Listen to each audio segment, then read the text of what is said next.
नमस्कार, साल के पहले दिन आपका स्वागत है कमोडिटी राउंडअप में। और आज हम बात कहां पर करेंगे? जीरे की, जहां पर पिछले साल में ये एक आउट परफॉर्मर कमोडिटी थी, चाहे आप एग्रो देखें या फिर नॉन एग्रो।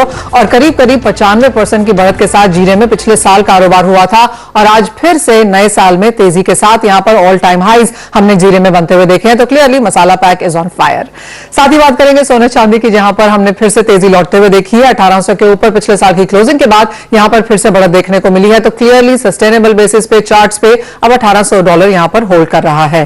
साथ ही बात करेंगे कच्चे तेल की, यहां पर भी बढ़त देखने को मिली है। चाहे आप पिछला हफ्ता देखें या पूरे का पूरा दिसंबर देखें, यहां पर बढ़त थी। अपने नवंबर के हाई से ऑफकोर्स कच्चे तेल में भारी गिरावट को मिली है, लेकिन आगे जाकर क्या क्यूज रह सकते हैं, कैसे करें आप कारोबार, बताएंगे आपको। हमारे साथ जुड़े हैं निर्मल बैंक कमोडिटीज के कुणाल शाह, एलकेपी सिक्योरिटीज के जतिन त्रिवेदी, साथ ही साथ मसालों पे, जीरा पे बात करेंगे ऊंझा एपीएमसी के वाइस चेयरमैन अरविंद पटेल से। लेकिन शुरुआत यहां पर कच्चे तेल से साथ कर लेते हैं। जतिन, आपका व्यू क्या है? आपके स्ट्रैटेजी कच्चे तेल पर रेकमेंड कर रहे हैं अपने क्लाइंट्स को, उसके साथ नेचुरल गैस पर भी अपनी राय दीजिए, जहां पर प्राइसेस वापस हम कमजोर दिख रहे हैं, 375 के आसपास ट्रेड कर रहे हैं एमसीएक्स पर। क्या करें इमीडिएट बेसिस पे? दीपाली, ये इमीडिएट बेसिस पे देखने जाएंगे तो ट्रेंड जो है वो थोड़ा पॉजिटिव ही है। शॉर्ट टर्म ट्रेंड जो है वो मुझे लग रहा है अभी कंटिन्यू रहना चाहिए। जिस हिसाब से पिछले महीने भी हमने देखा था कि वॉलेटाइल सेशन पहले हफ्ते में रहा था दिसंबर महीने में, उसके बाद एक अच्छी खासी तेजी जो है वो उसके अंदर देखने मिली थी क्रूड ऑयल के अंदर। तो ये जो कच्चा तेल है उसमें ये अभी भी मुझे लग रहा है थोड़ा सा ट्रेंड पॉजिटिव रहना चाहिए। जिस तरह से डिमांड साइड का जो आउटलुक बन रहा है चाइनीज इकोनॉमी ओपनिंग अपने के बाद, यहाँ से टेक्निकली भी एक सेटअप जो है बहुत ही बेहतरीन है। एक रिवर्सल फॉर्मेशन देखने मिला था लास्ट वीक और वहां से भी वापस से सपोर्ट लेते हुए देखने मिला है। Towards the end of the week हमने देखा है कि थर्सडे और फ्राइडे के दिन अच्छी खासी बाउंस बैक देखने मिली है प्राइसेस के अंदर। तो टेक्निकली मेरे हिसाब से जब तक 6400 के ऊपर ट्रेड कर रहा है तब तक कच्चा तेल के अंदर जो है वो बाइंग मोमेंटम कंटिन्यू रहेगा इस हफ्ते। 6750, 6800 ये इनिशियल रेजिस्टेंस है जो इस हफ्ते छूने की कोशिश कर सकता है कच्चा तेल एमसीएक्स पर। और साथ ही साथ में जो सपोर्ट जैसे मैंने बताया 6400 का, सो बाइंग ऑन डिप्स की रणनीति यहाँ पर फेवरेबल है। आज हालांकि गैप अप ओपनिंग हुआ है, ग्लोबल मार्केट जो है वो अभी भी हॉलीडे सेशन में है, तो कल ही मार्केट्स खुलेंगे। लेकिन आज के दिन जैसे हम देख रहे हैं कि गैप अप ओपनिंग है, क्योंकि शुक्रवार को देर रात हमारे मार्केट के बाद एक अच्छी खासी बढ़त देखने मिली थी। सो अभी 12 डिप्स की स्ट्रेटेजी रखे। 6550 ये जो गैप है जो ओपन हुआ है वो गैप फिल होता है आज या कल में, तो वहां पर बाइंग की अपॉर्चुनिटी बनेगी। और हायर साइड पे जैसे मैंने बताया 6800 के टारगेट्स के लिए एम करें। इंट्राडे स्ट्रेटेजी नहीं रहेगी क्योंकि इंट्राडे मार्केट्स जो है वो लो वॉल्यूम्स के साथ ट्रेड करते हुए देखने मिलेंगे बिकॉज मार्केट्स क्लोज्ड है। कॉमेक्स और अन्य जो भी कमोडिटीज की मार्केट्स जो है वो, सो यहाँ पर जो व्यू पॉइंट है वीकली बेसिस पर है, इसको ये ध्यान में रख के ट्रेड कर सकते हैं। ओके, तो खरीदारी की राय यहां पर कच्चे तेल में है और बढ़त देखने को मिल सकती है। मांग वापस आएगी ऐसा बाजार को लगता है। अनसर्टिनीज यहां पर ऑफ कोर्स काफी सारी हैं, लेकिन अब यहां पर सोने चांदी की कर लेते हैं, क्योंकि अच्छी खासी तेजी हमने यहां पर पिछले 2-3 महीनों में बनते हुए देखी है, जो अब भी यहां पर बरकरार है। जतिन, आप भी तेजी में ही है क्या सोने पर? और अगर हाँ, तो आपके सबसे बेहतर लेवल क्या है एंट्री लेने का? और दूसरी तरफ 55,000 के ऊपर गोल्ड तो होल्ड कर रहा है, सिल्वर स्लाइटली 70,000 के नीचे है। सिल्वर पर भी क्या स्ट्रैटेजी है? दीपावली 2022 के अंदर हमने गोल्ड को देखा था कि 50,000 एक बेस सपोर्ट की तरह एक्ट किया था। जब भी 50,000 के नीचे प्राइसेस ट्रेड होते थे बहुत ज्यादा देर तक रहते थे नहीं, और वहां से बाइंग जो है वो भी मोमेंटम देखने मिल जाता था, mainly because of the rupee depreciation, rightly pointed bye my colleague Kunal also.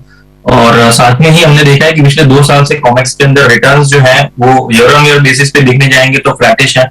1823, 1829 ये जो है वो क्लोजिंग रही है पिछले 2 सालों से। 2021 दिसंबर की क्लोजिंग, 2022 की दिसंबर क्लोजिंग मोर और लेस सेम इनलाइन ही है। उसके बीच में डेफिनेटली 15% गेन और 8 to 9% फॉल भी हो चुका है, जहाँ पे हमने 1600 के आसपास के लेवल्स भी देखे हैं और 2080 के लेवल्स भी देख चुके हैं 2022 के अंदर। लेकिन जो गेन्स जो होल्ड होना चाहिए वो नहीं हुआ था कॉमिक्स में, तो ये जो है वो आने वाला साल जो है वो बढ़त के साथ जो इनिशियली देखने मिलना चाहिए। I think first 6 month itself जो है वो स्ट्रॉन्ग पॉजिटिव मोमेंटम जो है वो देखने मिलना चाहिए गोल्ड के अंदर। और rightly pointing with level perspective, जैसे मैंने बताया कि 50,000 का लेवल 2022 में सपोर्टिंग जोन प्ले करते हुए देखने मिला था। अब जो है वो 2023 में ऐसा है कि जैसे 55,000 के ऊपर हम ट्रेड करना शुरू करेंगे और होल्ड करना शुरू करेंगे, तो ये जो है न्यू नॉर्मल बनना चाहिए। 55,000 जो एक बेस सपोर्ट जो है वो एक्ट करते देखने मिलना चाहिए आगे चलते हुए। जैसे हमने 50 का बैक देखा था, एक सपोर्ट लेते हुए देखने मिल रहा था पिछले साल, और जो आने वाला साल है उसके अंदर मुझे लग रहा है 55,000 जो है न्यू नॉर्मल एक रेट बन जाएगा सबके लिए, एक फैक्टर बन जाएगा कि 55 is the new normal now. So bullish momentum जो है वो पॉजिटिव ही है, व्यू पॉइंट भी पॉजिटिव है गोल्ड के लिए। और टारगेट्स के हिसाब से देखना है तो इमीडिएट बेसिस पर मेरा टारगेट बन रहा है 55,500, 55,600 on week to 10 days basis. और 54,800 जब तक होल्ड कर रहा है तब तक मेरे लिए व्यू पॉजिटिव है, वेरी शॉर्ट टर्म बेसिस की बात कर रहा हूँ। Silver on the other hand 70,500 का एक स्ट्रॉन्ग स्टिफ रेजिस्टेंस है, क्योंकि बेस मेटल के ऊपर भी थोड़ा सा प्रेशर बना हुआ है पिछले 2 हफ्तों से। सो जैसे ही सिल्वर के प्राइस 70,500 के ऊपर ट्रेड करना शुरू कर देते हैं और एक क्लोजिंग देना शुरू कर देता है, तो मुझे लगता है स्पॉट ऑफ रैली जो है उसके अंदर भी ड्यू है, जो सीधा उसको 72,000 के ऊपर प्राइजेस सीधा लेके जाएगा, क्योंकि वहां पे कोई रेजिस्टेंस है नहीं मेरे हिसाब से 17,500 के ऊपर। सो आई थिंक बाइंग ही रहना चाहिए गोल्ड और सिल्वर दोनों के अंदर, शॉर्ट टर्म में भी और पोजिशनल बेसिस में भी। ऑलराइट, तो खरीदारी यहाँ पर सोने चांदी में करने की राय है, लेकिन एक ध्यान यहाँ पर मेटल्स पे डालना चाहिए। जतिन, आपकी कोई पिक है क्या मेटल पैक से? दीपावली टॉप पिक के हिसाब से मैं देखने जाऊंगा तो मुझे लग रहा है अगर रिवाइवल आना है प्राइसेस के अंदर तो एल्यूमिनियम के अंदर आएंगे, वरना जो ये वीकनेस जो है दौर जो पिछले 2 हफ्ते से देखने मिल रहा था वो कंटिन्यू रह सकता है। सो अगर बेट्स लगाना ही है तेजी में तो एल्यूमिनियम पे लगाना चाहिए पोजिशनल बेसिस पर, वरना जो है वो काउंटर्स जो है वो साइडवेज ही रहेंगे स्टार्टिंग में। मुझे लग रहा है at least for the next month और सो ये जो साइडवेज मोमेंटम है वो कंटिन्यू रहेगा। कॉपर का 730, 735 on the higher side, 710, 705 on the lower side, ये रेंज रहेगी कॉपर के अंदर मेरी। और एल्यूमिनियम जो है उसके अंदर 220 का एक स्ट्रॉन्ग रेजिस्टेंस है, स्टिफ रेजिस्टेंस है। जब तक ये 220 के नीचे तब तक मुझे लग रहा है साइडवेज मोमेंटम कंटिन्यू रहेगा इसके अंदर। 220 के ऊपर प्राइसेस ट्रेड करना शुरू करते हैं, उसके बाद मुझे लग रहा है एक स्ट्रॉन्ग ब्रेकआउट है उसके अंदर, तो वहां से पोजीशन जो है मोमेंटम बेटर होगा। लुक्स वेरी अनलाइकली कि इमीडिएट बेसिस पे होगा, it will take its own time, things to develop और फ्यू फंडामेंटल डेवलपमेंट्स जो है बाहर आने चाहिए, उसके बाद ही इसके अंदर जो है स्पॉट देखने मिल सकता है। सो इमीडिएट बेसिस से मेरा व्यू पॉइंट जो है वो साइडवेज टू रेंज बाउंड है सभी मेटल्स के अंदर।